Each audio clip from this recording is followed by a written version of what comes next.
বৃষ্টি ও পাহাড়ি ঢলে দেশের উত্তর পূর্ব উত্তরাঞ্চলে বাড়ছে নদ নদীর পানি। সুনামগঞ্জে সুরমা নদীর পানি শহরের ১৬ ঘর পয়েন্ট বিপদসীমার ২৬ সেন্টিমিটার উপর দিয়ে প্রবাহিত হচ্ছে। পানিতে ডুবে আছে শহরের বিভিন্ন এলাকার রাস্তাঘাট, বন্ধ আছে সুনামগঞ্জ তাহিরপুর সড়ক। সিলেটের সুরমা এবং কুশিয়ারা নদীর পানি বিপদসীমার উপর দিয়ে বইছে। গাইবান্ধায় ব্রহ্মপুত্র নদের পানি বাড়তে থাকায় বন্যা পরিস্থিতি আরও অবনতি হয়েছে। তলিয়ে গেছে ১৬৫টি চরের বাড়িঘর। খাবার এবং বিশুদ্ধ পানির সংকটে আছেন দুর্গতরা। সিরাজগঞ্জেও বন্যা পরিস্থিতির অবনতি হয়েছে। এতে লাখের বেশি মানুষ পানিবন্দী দিন কাটাচ্ছেন। পানিতে তলিয়ে আছে ১০,০০০ হেক্টর ফসলি জমি।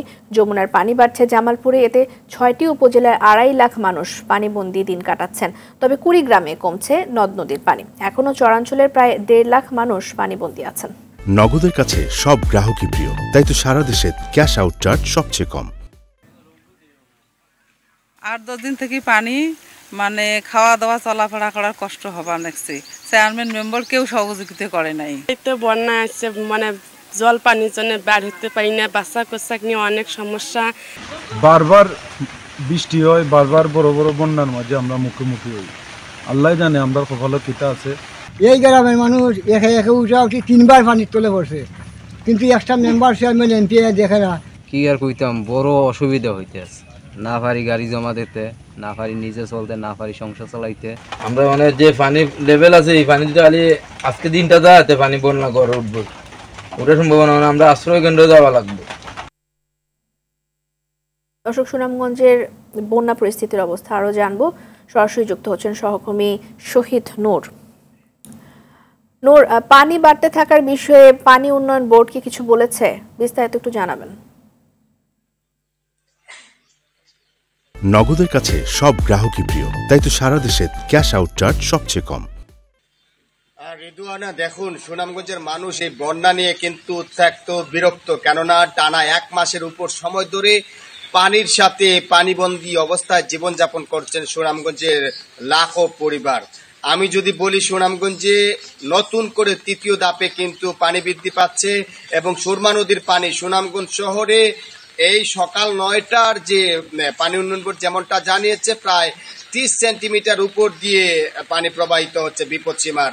যদি বলি, গত ২৪ ঘন্টায় সুনামগঞ্জে প্রায় ৩৭ সেন্টিমিটার পানি বৃদ্ধি পেয়েছে এবং বৃষ্টিপাত হয়েছে ১৬০ মিলিমিটার। এই যে পানি বৃদ্ধি পাচ্ছে, এটি যদি ক্রমাগত বাড়তেই থাকে, যেমনটা আসলে মেঘালয় চেরাপুঞ্জিতে ব্যাপক বৃষ্টি হচ্ছে, সেই এইখান থেকে যদি পাহাড়ি ঢোল সুনামগঞ্জে আসতে শুরু করে, তাহলে কিন্তু আসলে বন্যা পরিস্থিতি আরো অবনতি হবে। এবং পানি উন্নয়ন বোর্ড যেমনটা জানিয়েছে, পানি উন্নয়ন বোর্ডের নির্বাহী প্রকৌশলী মামুন হাওলাদার, তিনি একটু আগেও কথা বলেছিলাম, তিনি যেমনটা জানিয়েছেন আগামী ২৪ থেকে ৪৮ ঘন্টা সুনামগঞ্জে আসলে পানি বৃদ্ধি, সুনামগঞ্জের যে সুরমা নদী সহ যত নদ নদী আছে এর পানি বৃদ্ধি পেতে পারে, কেননা উজানে বৃষ্টিপাত অব্যাহত থাকবে। এর ফলে সুনামগঞ্জে আবারও নিম্নাঞ্চলে বন্যা পরিস্থিতি দেখা দিতে পারে বলে জানিয়েছেন।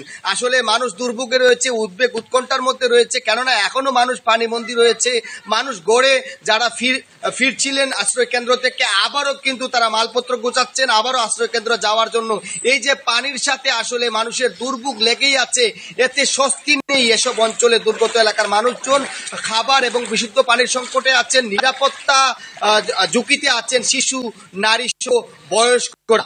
আসলে সরকারের প্রত্যাশা চাচ্ছেন, পর্যাপ্ত ত্রাণ সহযোগিতা চাচ্ছেন, তবে অনেকেই অভিযোগ করেছেন সরকারের পক্ষ থেকে যে ত্রাণ আসতেছে প্রকৃত ক্ষতিগ্রস্তদের কাছে সেটি পৌঁছাচ্ছে না। ধন্যবাদ নূর আপনাকে।